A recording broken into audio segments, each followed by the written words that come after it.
गुरुजी राधे राधे। राधे राधे। मेरा नाम स्वाति हुआ, मैं रांची का फ़िलहाल अभी रांची झारखंड में। मेरा 4-5 सवाल है, इसलिए मैं फ़ोन लेकर के खड़ी हुई हूँ। मेरा पहला सवाल ये है गुरुजी कि मम्मी जैसे जितिया करती है, हम लोग 3 भाई बहन हैं, 2 बहनें हैं 1 भाई, और मेरे घर में एक छोटा सा कुत्ता भी है। तो वो गुरुजी भाई बहन के समान ही है, समझ लीजिए। मतलब मम्मी हम लोगों के कंपैरिजन में उसको ज़्यादा प्यार करती है। मोस्ट ऑफ द टाइम उसके पीछे ही मम्मी का जाता है। तो जब मम्मी जितिया करती है तो कहते हैं सबको पहनाती हो वो बद्धी जितिया वाला, तो क्या हम उसको भी पहना सकते हैं? क्या पहनाती हैं? वो जितिया जो पहनते हैं ना, अभी जितिया वाला जो पर्व था कुछ दिन पहले, या नहीं पहनाना चाहिए? ये क्या होता है, पहले ये समझाओ, हम अभी समझे नहीं क्या होता है। भाषा मिसमैच हो रही है। मैं बताती हूँ। जैसे पति के लिए तीज किया जाता है, करवा चौथ किया जाता है, ठीक उसी प्रकार से बच्चों के लिए जितिया का पर्व किया जाता है। हमारे यहाँ उसे शायद, मुझे इसका ज्ञान नहीं है। हाँ, हमारे यहाँ उसको संतान सप्तमी बोलते। ठीक जी, ठीक है, ठीक है। देखो, बच्चों के साथ बच्चों का व्यवहार करो। जीव मात्र से प्रेम करना बुरा नहीं है। सबसे प्रेम करो, सबको रोटी दो, सबको प्यार करो, सबको दुलार करो। प्यार दुलार करने में कोई बुराई नहीं, पर हर चीज की मर्यादाएं हैं। आप जितना प्यार अपने पति से करती हैं, आप उतना प्यार, उस तरह का प्यार पर पुरुष से करेंगे तो ये मर्यादा के खिलाफ है। मतलब प्यार, अब कहेंगे नहीं जी जैसा हम अपने पति से करते हैं वैसे तुमसे भी करेंगे, वो अमर्यादित हो जाएगा। उसी तरह हम गाय से जो व्यवहार कर सकते हैं वो कुत्ते से नहीं कर सकते। तो हर चीज की एक मर्यादा है। कुत्ते को देहली के बाहर रखा जाता है, घर के अंदर नहीं। बट वो तो हमेशा घर में ही रहता है। वो आपकी अज्ञानतावश है। कुत्ता जहां जहां अपने पांव रख देता है, कुत्ता जहां जहां होता है, वो अशुद्ध हो जाती है जगह। कुत्ता के स्पर्श से अशुद्धि आती है। इसलिए कुत्ता को रोटी खिलाने का विधान तो है। कुत्ते को आवश्यकता है तो आप उसकी दवाई भी कराइए, है ना। अनायास उसे छूने का विधान नहीं है। बाहर तो कर दें। बाहर क्या, कुत्ते घर के अंदर रहे कब? फैशन का जमाना तो लग्जरी गाड़ियों में घूम रहे कुत्ते। गाय है आपके घर? इसलिए नहीं पॉसिबल है क्योंकि आप फ्लैट में नहीं रख सकते। समस्या तो यही है कि आज हम कुत्ते को रखने को पॉसिबल मानते हैं, पर गाय को रखना इम्पॉसिबल मानते हैं। बहुत लोगों को लॉजिकली देखा जाए, अगर उसको हम बाहर लेकर के जाते हैं शौच के लिए तो उससे भी दिक्कत है, लेकिन कुत्ते में मैनेज हो जाता है क्योंकि हम बाहर लेके जाते हैं। आप लोग मैनेज करना सीख गए हैं। काश गाय के साथ भी मैनेज करना सीख गए होते तो गाय भी मैनेज हो जाए। अभ्यास रहते रहते अभ्यास हो गया है। गाय भी ना, छोटी सी गाय आती है जो हिमालय तरफ की गाय है ना, वो बहुत छोटी सी होती है।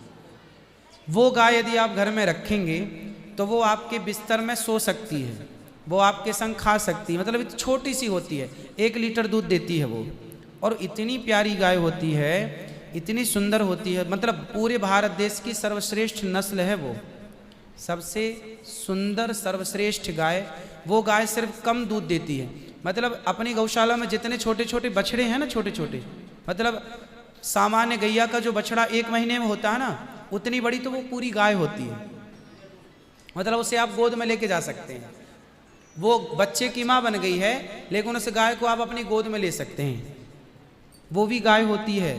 तो कुत्ते वालों को उस गाय के साथ मैनेज कर लेना चाहिए। मतलब उस गाय की हाइट की ग्रोथ नहीं है, वो गाय की हाइट, वो गाय बहुत छोटी सी होती है, इतनी सी होती है कि आप उसे गोद में ले सकते हैं। आप उसे गोद में लेके पूरे घर में घूम सकते हैं। मतलब इतनी छोटी गाय होती है वो। देखो, भगवान को पता था कलयुग में ऐसा होगा, इसलिए ऑप्शन दे रखा है। आप कुत्ते को गोद में लेके ऑप्शन दे रखा था, हम लोगों का ध्यान उस तरफ गया नहीं। सही बात। गुरुजी, मेरा दूसरा सवाल ये है कि ये सवाल बेसिकली मेरी बहन के घर वालों का है। चिकन नहीं खाना चाहिए क्योंकि उसमें जान होती है, कोई भी जानवर नहीं खाना चाहिए क्योंकि जान होती है। प्लांट में भी तो जान होती है ना गुरुजी? हाँ, होती तो है। दर्द होता, ऐसा उनके घर वालों का सवाल है मेरे माध्यम से। नहीं, आप ठीक कह रहे हैं। देखो,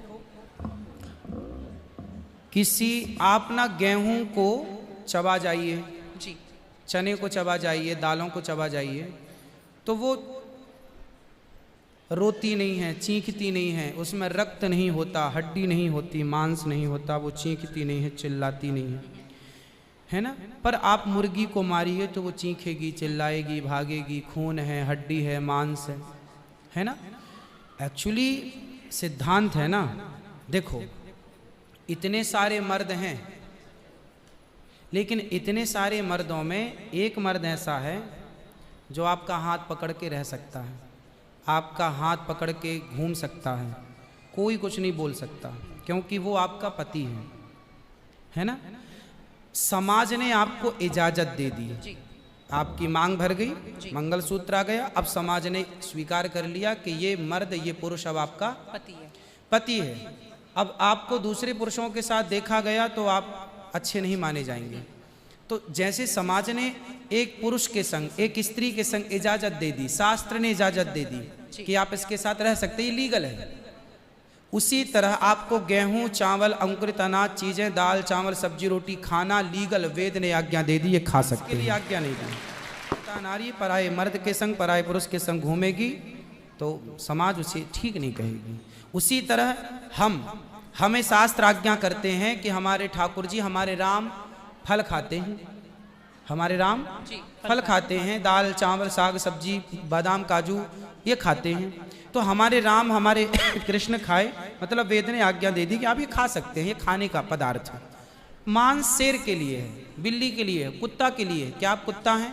क्या आप बिल्ली हैं? क्या आप शेर हैं? क्या आप चीता हैं? नहीं। जब हम मनुष्य हैं तो मनुष्यवत व्यवहार करें जी। हम वो ना खाएं जो हमारे लिए नहीं है। अब मांस खाने वाले जानवर ना, आप गौर से देखिएगा, मांस खाने वाले जितने जानवर होते हैं, कुत्ता, बिल्ली, चीता, शेर, सब जीभ से चाट चाट के पानी पीते हैं। जी। आपने कुत्ते को पानी पीते देखा हो? लेकिन आप कैसे पानी पीते हैं? होंठों से पीते हैं, मुंह से पीते हैं। गाय कैसे पानी पीती है? मुंह से, जैसे हम लोग पीते। कुत्ता चाट के। मतलब शाकाहारी जानवर और मांसाहारी जानवर दोनों ईश्वर ने बनाए हैं। गाय को आप मांस परोसिए, नहीं खाएगी, वो बकरी को मांस परोसिए नहीं खाएगी, भैंस को मांस परोसिए नहीं खाएगी। जब जानवर होके अपने धर्म में अड़े हैं तो हम इंसान क्यों अपना धर्म खाएं?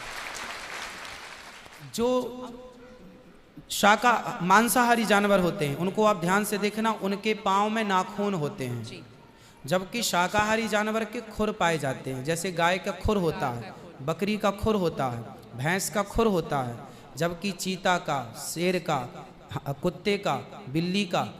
अब आप देखिए कि आपके ईश्वर ने पैर बनाए हैं ना तरीके से, आप मुंह से पानी पी, मतलब आपके लक्षण शाकाहार से मैच कर रहे हैं, है ना।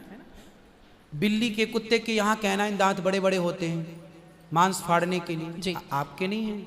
मतलब आप ईश्वर की तरफ से शाकाहार। और अब मैं नहीं कहता, आप मेडिकल साइंस का अध्ययन करके देखिएगा, साइंटिस्ट लोग अब सिद्ध, अभी मैं इंग्लैंड गया था, वहाँ मुझे बताया कि जो अंग्रेज लोग इनके बाप दादी जो मांस खाते चले आए हैं, अब कुछ अंग्रेज लोग इतने जागरूक हो गए हैं कि अब वो मांस नहीं खाते। वो कहते हैं कि अब इसको खाने से बीमारियां बढ़ रही हैं, लोग परेशान हो रहे हैं। पहले के लोग जंगल में कंदमूल फल खाते थे, ये अब खाने लग गए हैं, सुअर खा रहे हैं, कुत्ता खा रहे हैं। अब बहुत सारे लोग शाकाहार की तरह जो जागरूक हैं बढ़ रहे हैं। तो आप और हम तो पहले से जागरूक हैं, तो हम क्यों अपने आप को मांसाहार की तरफ ले जाएं? क्यों किसी की हड्डी चबाएं? बताइए, हमारे यहाँ मुर्दे को छूने से लोग नहाते हैं, कितनी दुर्गंध है। अब देखो, आप गेहूं, आप पालक काटो, गोभी काटो, है ना, मूली काटो, गाजर काटो, दाल पकाओ, कोई दुर्गंध आती है आपकी रसोई में? नहीं। लेकिन आप मुर्गी पकाओ, मुर्गी काटो, बिल्कुल वो बदबू से भर जाएगा। मतलब आपकी नाक भी आपको गवाह देने लग जाएगी, भाई बस कर, है ना। तो शरीर एक्सेप्ट नहीं करता, आप जबरदस्ती खिला रहे। गुरुजी, मेरा तीसरा, जैसे हम लोग एकादशी करते हैं और किसी दिन अगर हम बाहर रहते हैं और उस दिन एकादशी है, फॉर एग्जांपल हम आउट ऑफ स्टेशन है और उस दिन ख्याल नहीं कि एकादशी है, तो अगर हम बाहर चावल खा लेते हैं या लहसुन प्याज खा लेते हैं तो क्या वो ब्रेक हो जाता है पर्टिकुलर एकादशी उस दिन का, या पूरा कंटिन्यूड रहता है? कर रहे हैं जो कंटिन्यू वाला कैंसिल होता है ना, जिस दिन हम खा लिए बाहर। हाँ, आपने जो खा लिया वो एकादशी भंग हो गई जी। और पीछे से जो हम कंटिन्यू जो करते आए हैं वो तो जो किया वो मिलेगा, जो आगे करेंगे वो मिलेगा। पर हमें इस बात का ध्यान रखना चाहिए। यदि आपने एक बार खा लिया, एकादशी के दिन कोई ने धोखे से कुछ खा लिया, चावल खा लिया, रोटी खा ली, बिस्किट खा लिया। तो भगवान से क्षमा मांगनी चाहिए, प्रभु अज्ञानवश हुआ, हमें क्षमा कीजिए। और फिर उतने को ही फलाहार मान लेना चाहिए, फिर कुछ नहीं खाना चाहिए। जैसे आज आपने धोखे से चावल खाया, आपने खाया ही एक कौर, तभी याद आया आज तो एकादशी। अब आप बोलेंगे नहीं, हे प्रभु अपराध हुआ, क्षमा, भगवान का नाम जप करो और उसको ही अब मान लो कि अब मेरा पारण हो गया, अब फिर मैं कुछ नहीं खाऊं, तो फिर वो पूरी एकादशी मान ली जाएगी। गुरुजी, मेरा चौथा सवाल ये है कि आप कहते हैं दारू पीना पाप है, चिकन खाना पाप है क्योंकि उसमें जान है। दारू में ऐसी कौन सी चीज़ मिली होती है कि उसको पीने से पाप हो जाता? अगर आप पी के कुछ गलत कर रहे हैं तो फिर गलत है लॉजिकली, तो फिर पाप क्यों? और अगर दारू में नशा चुकी होता है, अगर वो पाप है, तो फिर तो पुड़िया खाना, सिगरेट पीना, सारी चीज़ें पाप में आ जाएंगी। पाप समझा देता हूँ आपको। जब हमारा देश गुलाम था जी, तो एक अंग्रेज ने एक पंडित जी की कनपटी पे बंदूक रखी और अंग्रेज ने कहा, ये पंडित जी यहाँ आओ, तुम बड़े पुजारी हो? हाँ पुजारी हूँ। हिंदू हो? हाँ। आज मैं तुम्हें गोली मारूंगा। पंडित जी बोले, क्यों मारोगे? बोले, आज 4 चीज़ें तुम्हारे सामने हैं। अंग्रेज ने 4 चीज़ें पंडित जी के सामने रखी। पहले, पराई स्त्री ला के रख दी, तुझे आज इसके संग रहना है। दूसरा, मांस रख दिया, आज तुझे मांस खाना है। और तीसरा, ढेर सारा सोना रख दिया। इतना सोना तो रोज भीख मांगता है ना, ले जा सोना। और चौथी, दारू रख दी, शराब। इन 4 में एक चीज तुझे लेनी पड़ेगी, नहीं लेगा तो गोली मारूंगा। बोल क्या लेता है? पंडित जी बोले, पराई औरत तो मैं नहीं देख सकता, मार दो गोली मुझे, पर मैं पराई स्त्री के, मेरी माँ बहन, मेरे संस्कार ऐसे हैं कि ये मेरी माँ बहन और बेटी है, ये मैं मर जाऊंगा पर चरित्र में दाग नहीं लगने दूंगा, तो ये स्त्री तो मैं नहीं ले सकता। अब मांस भी मेरे धर्म के खिलाफ है, आप गोली मार दो, मैं ब्राह्मण हूँ, मैं मर जाऊंगा पर ये धर्म नहीं छोड़ूंगा। और रहा ये सोना भी नहीं लूंगा, क्योंकि मैं भीख इसलिए बेईमानी करता तो भीख क्यों मांगता? मैं ईमानदारी से भीख मांग के खा सकता हूँ, बेईमानी का करोड़ों नहीं ले सकता, इसलिए सोना भी नहीं लूंगा। हाँ, पंडित जी को लगा ये तो पानी है, दारू शराब, उनको दारू पानी लगा, ये तो पानी है। पंडित जी को बेचारों को पता नहीं था कि दारू का क्या मजा है। अब उनको लगा ये पानी है, पिएंगे निकल जाएगी। पानी समझ के पंडित जी ने बोला कि चलो गोली कनपटी में बंदूक रखा है, चलो पी लेते हैं, अभी निकल जाएगी शाम तक। पंडित जी ने दारू पी, और जब दारू पी ली तो दारू जब पी तो नशा चढ़ा। और जब नशा शराब का जब नशा चढ़ता है तो इंसान नहीं रह जाता। जैसे स्त्रियों को, जिसको ऑपरेशन होता है ना जी, तो रीढ़ की हड्डी में डॉक्टर एक इंजेक्शन लगाते हैं स्पाइनल में, जिससे शून्य हो जाती है। वो अंग क्या हो जाता है? कोई भी ऑपरेशन में डॉक्टर आपको शून्य कर देता है। उसी तरह शराब आपके मस्तिष्क को, आपके सोचने विचारने की क्षमता को शून्य कर देती है, माइंड को शून्य कर देती है। आप ये निर्णय नहीं ले पाते कि क्या सही है और क्या गलत है। अब पंडित जी जब नशे में झूमने लगे तो वो उस स्त्री को छेड़ने लग गए, ए यहाँ जा, नशे में। तो यही नशे में ऐसा कर रहे हैं तो गलत है। अगर जो बोलते हैं हम जेंटलमैन पैक पीते हैं, हम 2 पैक पीते हैं या 3 पीते हैं। अच्छा ये बताओ नशे में लगे तो गए, वो नशा आया कहाँ से? शराब जहाँ से आया वही तो गलत है। प्रसाद की जड़ तो वही है। गुरुजी, जब ज्यादा पी ले रहे हैं तो ऐसा हो रहा है, जो कम पी रहे हैं और ये कह रहे हैं कि कम पीने से ऐसा नहीं होता, आप ज्यादा हमारे यहाँ 5 महापाप गिनाए हैं शास्त्रों ने जी, उनमें से एक शराब है। शराब है, हाँ। शराब को महापाप इसलिए कहा गया है, ये बुद्धि भ्रष्ट, शराब पीने वाली की बुद्धि सात्विक नहीं हो सकती। आप शराब पीजिए, आप शराब पीने वाला व्यक्ति आध्यात्मिक नहीं हो सकता। जो ईश्वर से कनेक्टिविटी है, जो हम आध्यात्म जगत की बात करते हैं। देखो, आप शराब पीने के शराब लोग क्यों पीते हैं? शराब कौन पीता है? समाज में 2 किस्म के लोग होते हैं। एक वो होते हैं जैसे मैं सात्विक हूँ, आप सात्विक हैं, आप चाहते हैं कि मैं भजन करूं भगवान का, ज़्यादा हाय हाय नहीं, शांत खुश भगवान के चिंतन में। एक तो इस प्रकार का आदमी है भगवत चिंतन में, वो ज़्यादा खाता भी नहीं। एक आदमी कैसा है जो विषय भोगी है। शराब शरीर को गर्म करती है जी, शराब शरीर को गर्मी पहुंचाती है। और जो व्यक्ति भोगी होता है, जिसे भोगों को भोगना है, वो लोग शराब का उपयोग करते हैं अपने भोगों की क्षमता को बढ़ाने के लिए। अब जिसे भोग भोगना है वो तो अपनी क्षमता भोगों की बढ़ाए और शराब पिए, परंतु जिसे भगवत प्राप्ति करना हो, ईश्वर से नेह करना हो, मन लगाना हो, संत लोग एक टाइम भोजन करते हैं, 2 टाइम नहीं खाते। बोले शरीर को केवल जिंदा रखना है, ज्यादा खिलाएंगे तो शरीर फिर हानिकारक है, मन भटकेगा। इसलिए यदि आपके अंदर ईश्वर की प्राप्ति की साधना है तो आपका आहार विहार शुद्ध अपने आप हो जाएगा। और मन में यदि कामना है तो फिर लोग तो चरस भी पीते हैं। सब चरस अफीम क्या करती हैं? शरीर को उत्तेजित करती हैं। ये सब शरीर को उत्तेजित करने वाले पदार्थ हैं, नशा वाली चीज हैं। हाँ। गुटखा, खैनी, दारू जो भी हैं, ये सारे फिर उतने ही इक्विवेलेंटली। खैनी से कैंसर होता है, सिगरेट से लंग्स खराब होते हैं। गुल जो करते हैं, गुल क्या होता वो है? पाउडर एक होता है ना, नहीं वो मैं जानता नहीं। चरस अफीम क्या कहते हैं? क्या है? ड्रग्स? नहीं नहीं, वो ड्रग्स नहीं होता, नहीं, वो गांव के लोग को। हाँ, तंबाकू चूना के बारे में पहली बार सुन रहा हूँ, अब रिसर्च करना पड़ेगा वो चीज क्या है। मतलब वो गलत है, सब गलत है। सब गलत। शराब कौन सी सही है? सिगरेट कोई पिए तो कौन सा समझदार है?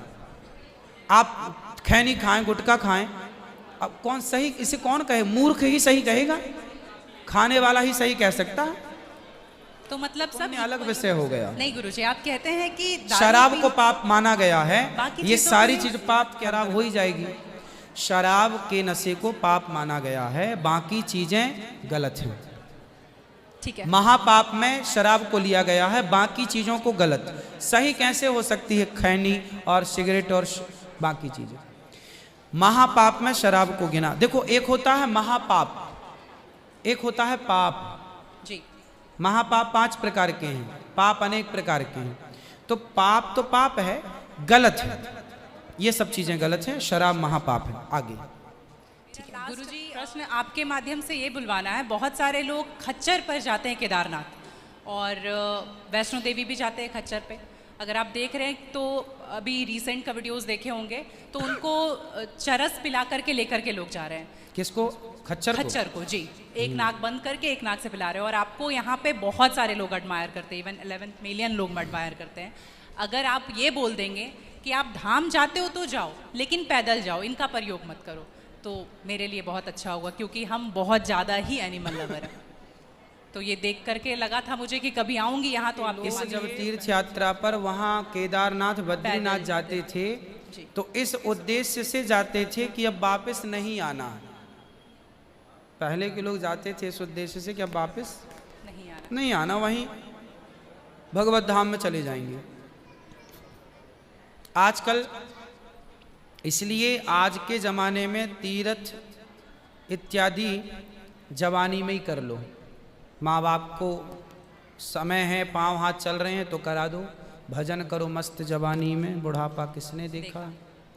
तो समय से सब कर लो, बुढ़ापे में फिर तो खच्चर ही। तो बुढ़ापे जो देखो, बूढ़े लोग हैं जो नहीं चल पा रहे हैं, पर आस्था है दर्शन की, तो वो अपने हिसाब से जाते हैं। नहीं तो गुरुजी, हेलीकॉप्टर भी तो है ना। हाँ, हेलीकॉप्टर का बजट सबका नहीं होता, हेलीकॉप्टर से सब नहीं जा सकते ना, उसकी टिकट ही महंगी है, 25-50 हज़ार रुपये लगता है, लाख रुपए भी लगता होगा, भगवान जाने, मुझे नहीं पता कितना लगता है।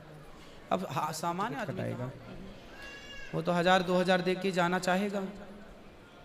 तो सबके अपने अपने बजट हैं, पर ये कोशिश करो कि हम अपने पाँव पर चलें, हम किसी पर बोझ ना बने। ये सही है कि हम किसी जीव को परेशान ना करें। यदि वो गधा वधा जो भी है खच्चर, वो यदि स्वस्थ है, क्योंकि हमारे यहाँ राजाओं के ज़माने में सवारियाँ होती थी, रथ घोड़ों के द्वारा ही चलाए जाते थे, तो उन घोड़ों का ध्यान भी रखा जाता था। पंच परमेश्वर कहानी है, जुम्मन सिंह खलगू चौधरी, उसमें एक इक्का गाड़ी की भी कहानी है ना। तो उसमें बैल के द्वारा इक्का गाड़ी चलाई गई, उसका जिक्र है। तो हमारे यहाँ पहले ना जुताई करते थे, जुताई तो बैलों से होती थी। तो बैलों को ना दिन भर जुताई में रखते थे और रात भर उनको चराते थे। रात भर वो अच्छा घास खाएं, दिन भर उनको जब भी गर्मी पड़े 2 घंटे का रेस्ट, 2 घंटे छोड़ दें, वो चर लें, वो पानी पी लें, मतलब उनका प्रॉपर ख्याल रखा जाता था।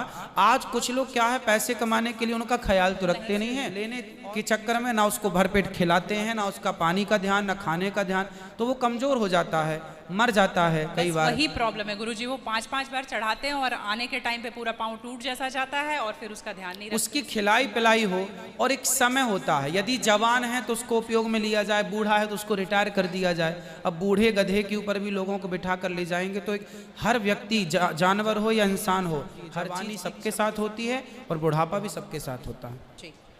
तो उन लोगों को भी इस बात का ख्याल रखना चाहिए। आप लोग भी अपने पांव पर चलने की कोशिश करें और कुल मिला के जीव पर कोई भी भार ना बने, जीव मात्र को हम परेशान ना करें। जी धन्यवाद गुरुजी, थैंक यू।